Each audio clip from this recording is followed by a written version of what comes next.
Shalom Bapak Ibu Saudara yang terkasih dalam Tuhan. Kita bertemu kembali di dalam pesan kebenaran firman Tuhan hari ini. Sebelum kita mendengarkan pesan kebenaran firman Tuhan, mari kita menyatukan hati kita untuk kita bersatu di dalam doa. Allah Bapa yang bertata dalam kerajaan surga, Allah yang kami sembah di dalam nama Yesus Kristus, terima kasih Bapa untuk setiap perkenanan-Mu Tuhan dan penyertaan-Mu di dalam kehidupan kami. Bapa, sebentar kami akan mendengarkan sabda firman-Mu. Hamba-Mu yang Tuhan percayakan, Tuhan urapi hamba-Mu, sehingga setiap kalimat firman yang keluar dari mulut bibir hamba-Mu hanya untuk memuliakan nama-Mu saja Bapa. Hamba berdoa untuk setiap penonton dan jemaat Tuhan yang mendengarkan pesan firman saat ini Bapa. Biarlah Engkau memberkati setiap kami Bapa. Engkau memampukan setiap kami melakukan pesan kebenaran firman-Mu ini Bapa. Jelikan mata kami, buka pendengaran kami, dan terangi hati dan pikiran kami. Kami siap menyambut firman-Mu. Haleluya. Amin. Saudara-saudara yang terkasih dalam Tuhan, baru saja kemarin kita merayakan Paskah, memperingati kebangkitan Tuhan Yesus Kristus.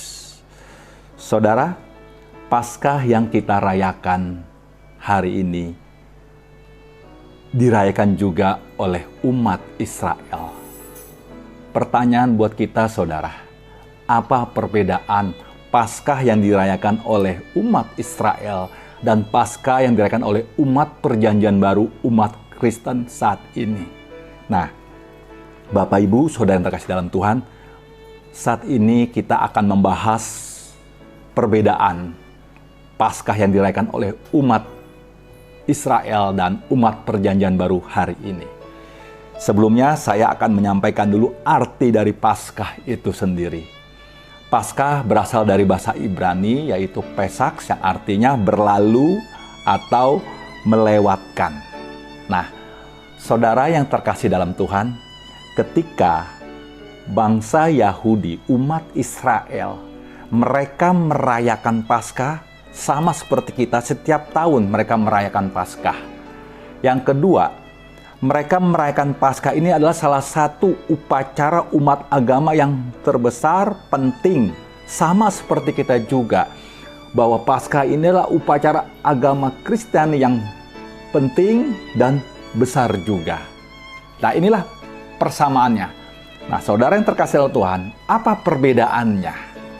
Nah, saudara, upacara atau acara peringatan Paskah yang dirayakan oleh umat Yahudi ini untuk memperingati bangsa ini, bahwa bangsa ini pernah menjadi budak di bangsa Mesir kurang lebih 430 tahun lamanya. Bangsa ini menjadi budak di tanah Mesir, mereka bekerja paksa, mereka ditekan, ya, mereka diperas tenaga mereka juga untuk membangun bangsa Mesir. Jadi ketika mereka hari ini merayakan Paskah, mereka memperingati bahwa bangsa ini pernah ada di tanah Mesir, hidup di dalam zaman perbudakan. Dan pada saat bangsa ini dibebaskan dari perbudakan, dipimpin oleh Musa, tepatnya pada sekitar 1445 sebelum Masehi. Nah, saudara, yang pertama yang saya mau sampaikan, perayaan Paskah yang dilakukan oleh umat Yahudi, bangsa Israel, ketika mereka merayakan memperingati Paskah, itu adalah tujuannya untuk mengingatkan mereka bahwa mereka pernah ada dalam zaman perbudakan selama 430 tahun lamanya. Yang kedua, apa tujuan mereka memperingati Paskah yang setiap tahun mereka rayakan dan menjadi suatu acara umat terbesar buat bangsa Yahudi dan umat Israel ini? Yang kedua, bahwa ketika mereka merayakan Paskah, mereka juga memperingati bahwa mereka juga pernah dibebaskan dari perbudakan dengan mengorbankan domba jantan.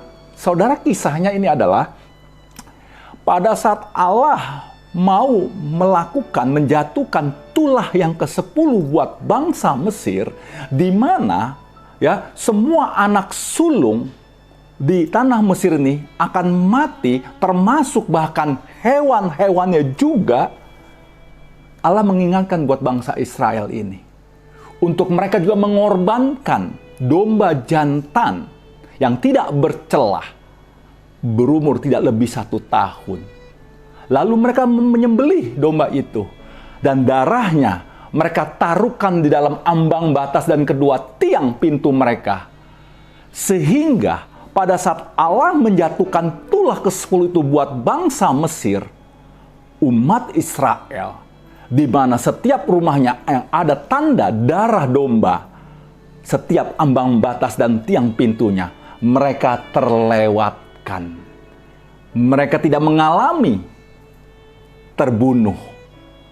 Nah, saudara yang terkasih dalam Tuhan, Paskah buat bangsa Yahudi mengingatkan mereka bahwa mereka diselamatkan oleh darah domba jantan yang mereka taruhkan dalam setiap tiang pintu mereka. Ini mengingatkan buat bangsa ini, Allah menyelamatkan bangsa ini.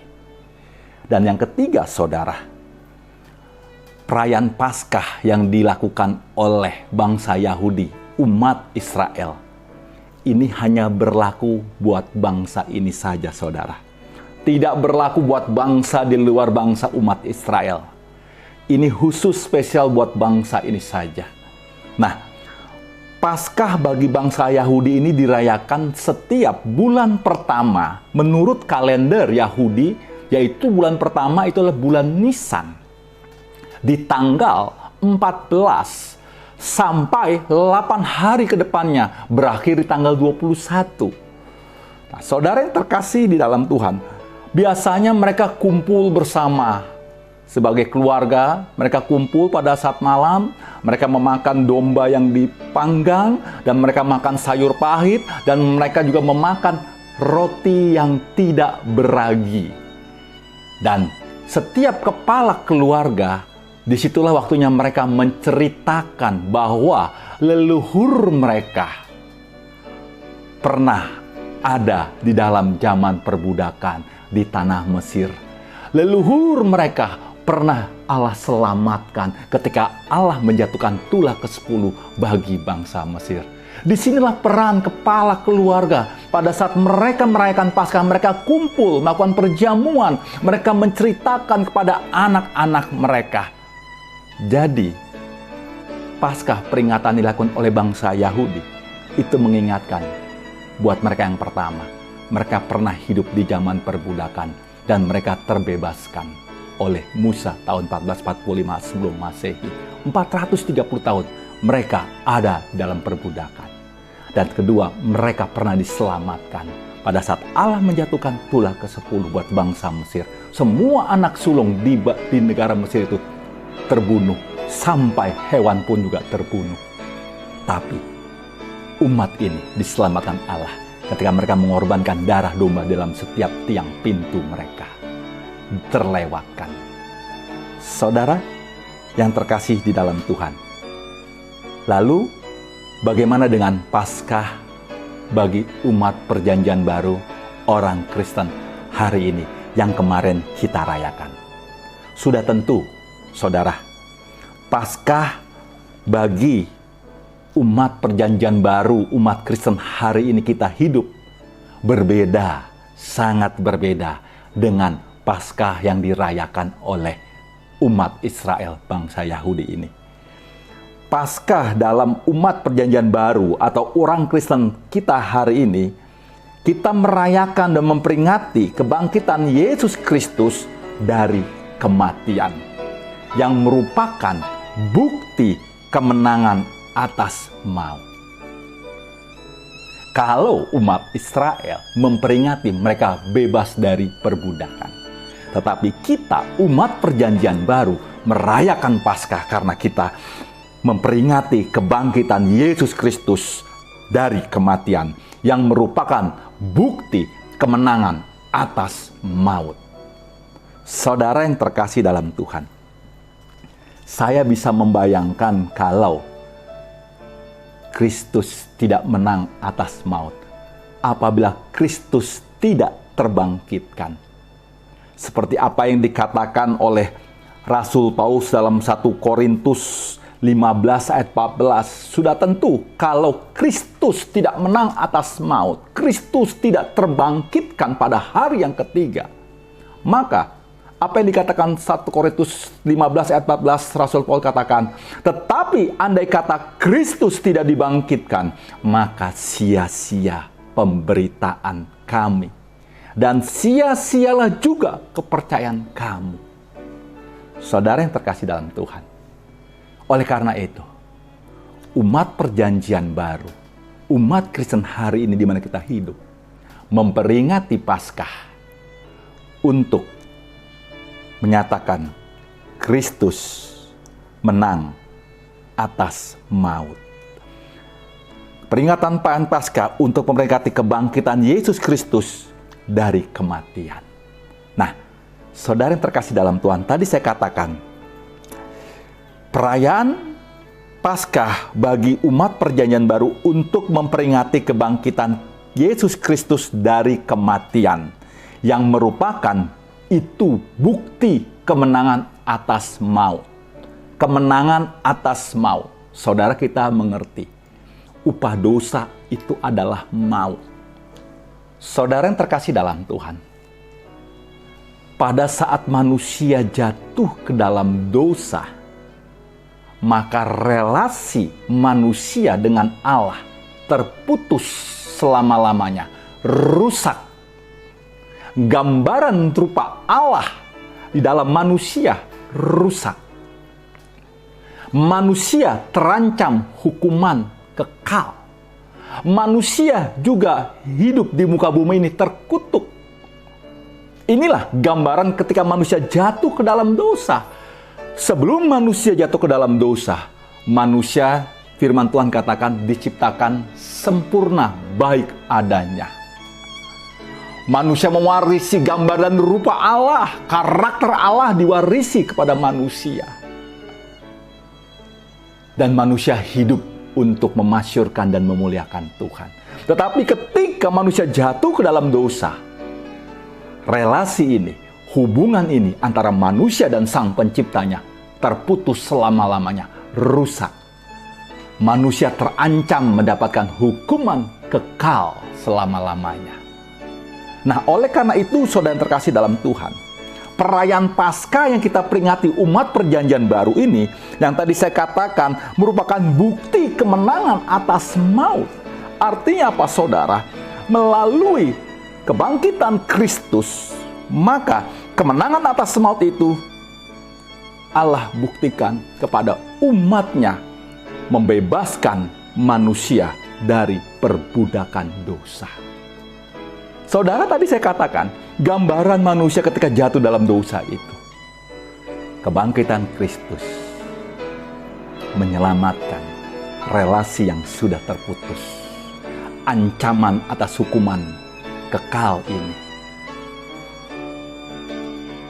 Tuhan pulihkan, Tuhan selamatkan. Jadi saudara yang terkasih, umat perjanjian baru dan umat Kristen zaman ini memperingati Paskah juga selain tadi memperingati kebangkitan Yesus Kristus dari kematiannya yang merupakan bukti kemenangan atas maut. Yang kedua adalah memperingati bahwa kuasa kebangkitan Kristus membebaskan manusia dari perbudakan dosa. Saudara yang terkasih dalam Tuhan, perbudakan manusia yang sesungguhnya adalah bukan perbudakan secara jasmaniah, namun manusia diperbudak oleh iblis dan dosa yang menghasilkan upah dosa, yaitu maut. Nah, saudara, kita lihat bangsa Israel, umat Yahudi memperingati Paskah untuk mereka terbebaskan dari perbudakan secara jasmaniah. Tetapi umat perjanjian baru, umat Kristen yang hari ini kita hidupi, merayakan Paskah, kita memperingati kuasa kebangkitan Kristus yang membebaskan kita dari perbudakan dosa. Bapak, Ibu, Saudara yang terkasih di dalam Tuhan. Yang ketiga, ketika umat Perjanjian Baru memperingati Paskah, itu juga mengingatkan buat kita bahwa kuasa kebangkitan Kristus membebaskan dan menyelamatkan saudara dan saya, semua umat percaya. Di dalam Yohanes 5 ayat 24 dikatakan, Aku berkata kepadamu, sesungguhnya barang siapa mendengar perkataanku dan percaya kepada Dia yang mengutus aku, ia mempunyai hidup yang kekal dan tidak turut dihukum. Sebab ia sudah pindah dari dalam maut ke dalam hidup. Saudara, kita bisa melihat di sini. Umat Kristen hari ini memperingati Paskah. Itu juga mengingatkan akan kuasa kebangkitan Kristus, di mana menyelamatkan setiap orang percaya memperoleh 3 hal ini. Tidak turut dihukum. Yang kedua, tidak mendapatkan atau mendapatkan hidup kekal. Yang pertama, tidak turut dihukum. Yang kedua, mendapat hidup kekal. Yang ketiga, pindah dari dalam maut ke dalam hidup. Saudara yang terkasih dalam Tuhan, inilah dampak daripada kuasa kebangkitan Kristus atas diri kita, orang percaya, membawa dampak setiap kita untuk tidak turut di dalam hukum. Tadi kita tahu pada saat manusia jatuh ke dalam dosa, manusia terancam dalam hukuman kekal. Tapi kita melihat kuasa kebangkitan Kristus membebaskan saudara dan saya untuk kita tidak turut dihukum. Yang kedua, untuk kita mendapatkan hidup kekal. Dan yang ketiga, dipindahkan dari dalam maut ke dalam kehidupan kekal. Saudara yang terkasih dalam Tuhan, inilah 3 hal mengapa perayaan Paskah yang kita rayakan umat Perjanjian Baru, umat Kristen di zaman ini, tentu berbeda maknanya dengan perayaan Paskah yang dilakukan oleh umat Israel, bangsa Yahudi di zaman Perjanjian Lama dan sampai hari ini mereka lakukan. Saudara-saudara yang terkasih di dalam Tuhan, saya mau mengatakan buat kita semua bahwa orang yang menerima keselamatan meresponi kebangkitan Kristus dengan mengalami perubahan hidup, sikap hati, dan cara berpikirnya. Saya teringat ketika murid-murid Kristus, ketika mereka baru meyakini akan kebangkitan Kristus, disitulah mereka terlihat perubahan dalam kehidupan mereka, di mana murid yang dulunya ada perasaan takut, murid yang dulunya mereka berputus asa, tapi setelah kebangkitan, murid mengalami perubahan. Mereka semakin berani memberitakan kebangkitan Kristus.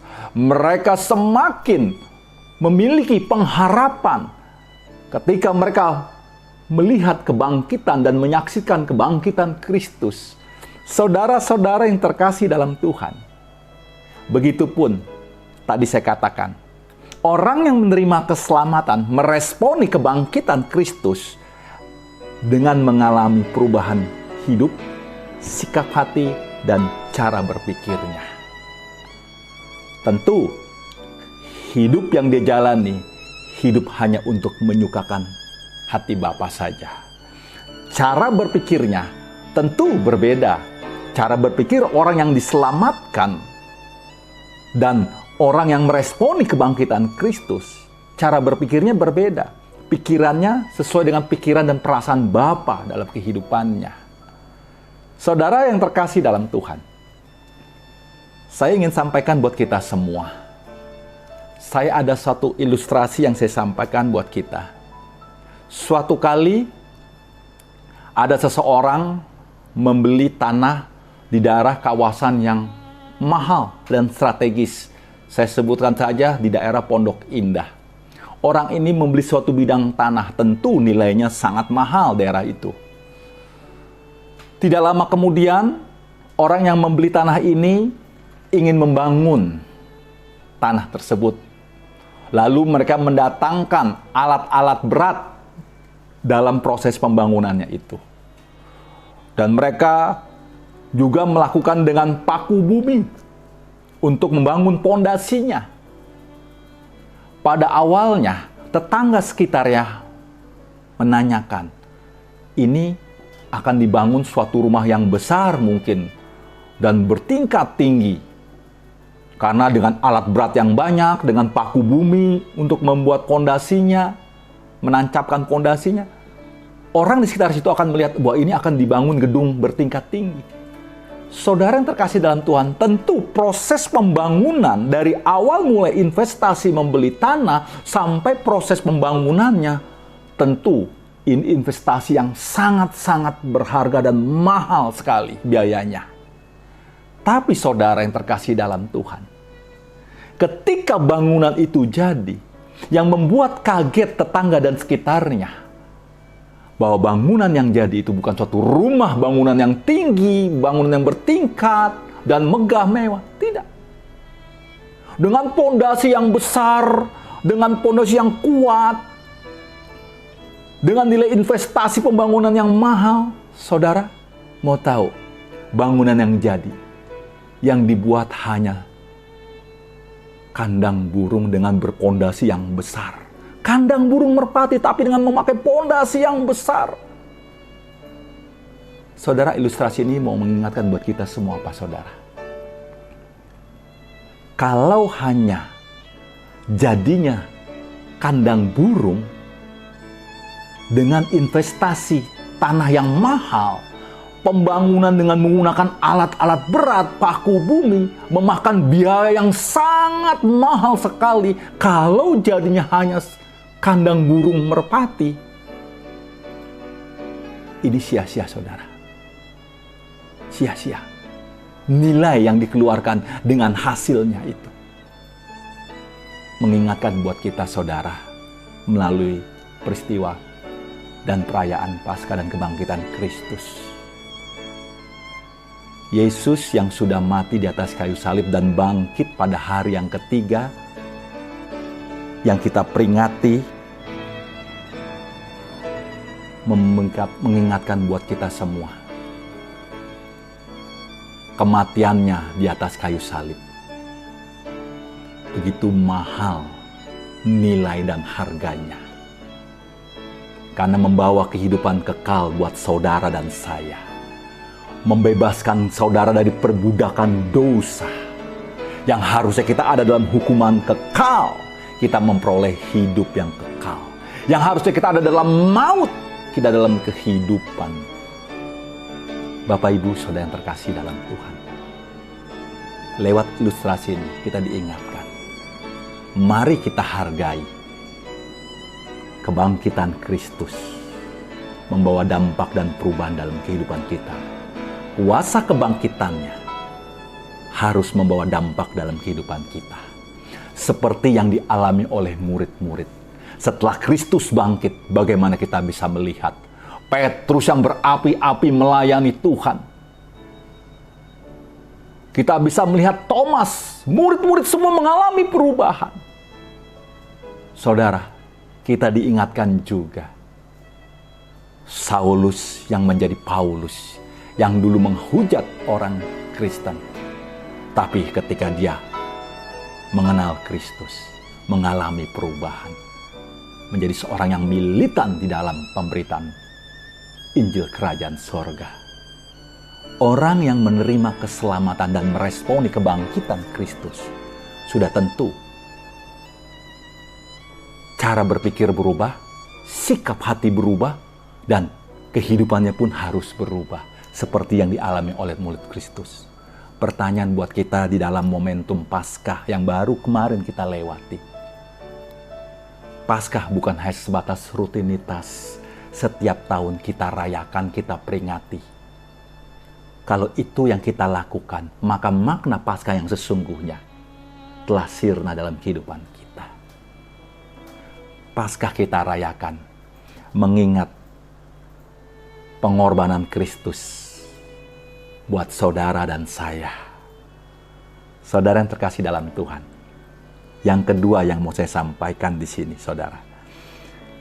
Kalau tadi yang pertama kita memperingati Paskah pada saat zaman Perjanjian Baru dan umat Kristen hari ini mengingatkan kematian Kristus untuk pengorbanan saya dan saudara, di mana kematian menang atas maut. Bapak, Ibu, saudara yang terkasih dalam Tuhan, Paskah dalam Perjanjian Baru atau orang Kristen hari ini di zamannya itu berlaku universal. Paskah bagi umat Yahudi, orang Israel, hanya spesial buat bangsa mereka saja. Tetapi Paskah yang kita rayakan ini berlaku universal. Berlaku kepada siapa saja bagi setiap yang percaya kepada Yesus Kristus sebagai Tuhan dan Juru Selamatnya. Maka dia akan diselamatkan untuk memperoleh kehidupan kekal.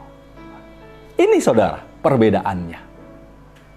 Saudara yang terkasih di dalam Yesus Kristus, maka dapat kita simpulkan kalau hari ini kita merayakan Paskah sebagai umat Perjanjian Baru. Makna Paskah yang kita lakukan dan kita simpulkan dari apa yang tadi saya sudah jelaskan. Paskah yang kita rayakan dan kita peringati ini membuktikan apa, saudara?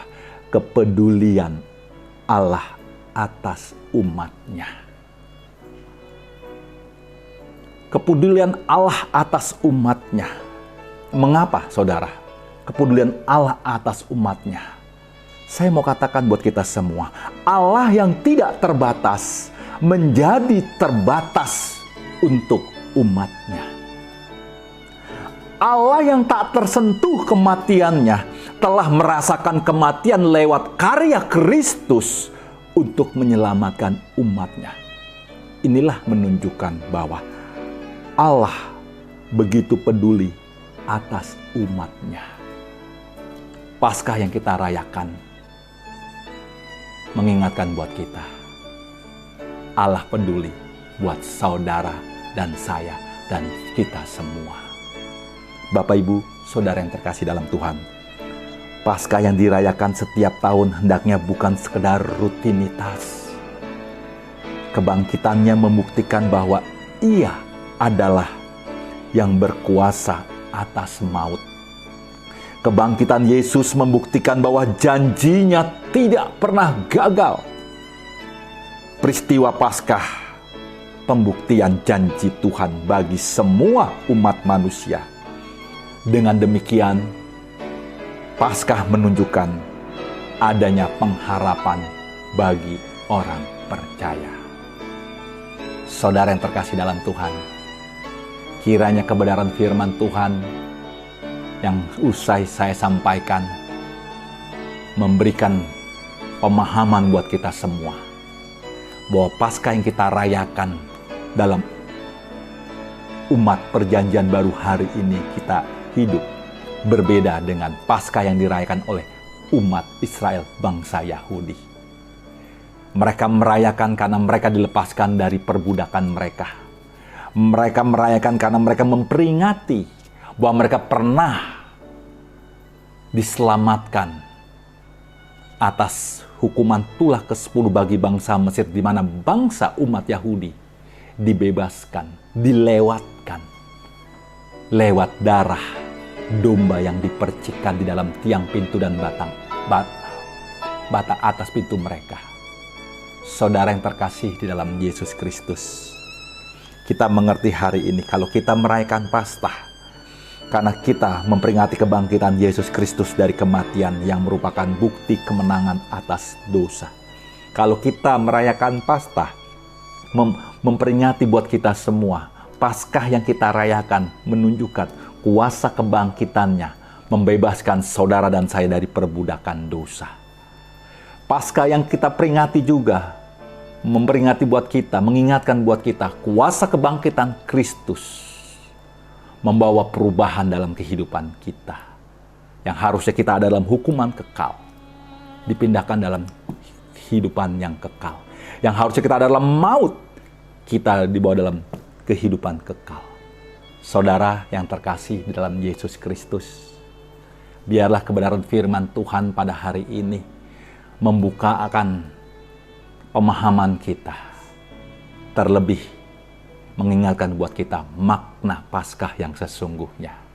Mari maknai Paskah dengan cara hidup yang berubah, pikiran kita, sikap hati kita yang hanya untuk menyukakan hati Bapa sepanjang kehidupan kita.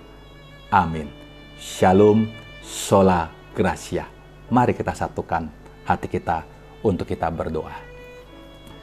Bapa di surga, Bapa yang kami sembah di dalam nama Yesus Kristus, terima kasih Bapa, jikalau pesan kebenaran firman-Mu yang kami telah terima pada saat ini, membukakan pemahaman kami, bahwa Paskah yang dilakukan oleh umat Israel, itu memperingati mereka di dalam pembebasan dalam perbudakan yang mereka hadapi Bapa. Mereka mengingat kembali akan perbudakan selama 430 tahun mereka alami di tanah Mesir. Bapa, Paskah yang kami alami sungguh berbeda Bapa. Paskah umat perjanjian baru mengingatkan kami bahwa Kristus mati untuk membebaskan kami dari maut. Kebangkitannya membawa kami, membebaskan kami, dan memberikan kami kuasa kebangkitan-Mu itu terhadap perbudakan dosa. Kuasa kebangkitan-Mu juga mengingatkan kami untuk kami menerima daripada kebangkitan-Mu yang harusnya kami ada dalam hukuman, tapi kami memperoleh kehidupan kekal. Yang harus kami ada dalam maut, kami menerima kehidupan kekal. Terima kasih Bapa untuk apa yang kami boleh terima pada saat ini lewat kebenaran firman-Mu. Biar mampukan setiap umat Tuhan, penonton, jemaat Tuhan, siapapun kami yang sudah mendengar pemberitaan firman Tuhan saat ini. Biarlah firman-Mu ini menjadi kekuatan dalam hidup kami, di dalam kami menjalani hari-hari hidup kami. Terima kasih Bapa, demi dalam nama Yesus Kristus kami berdoa dan mengucap syukur. Haleluya. Amin.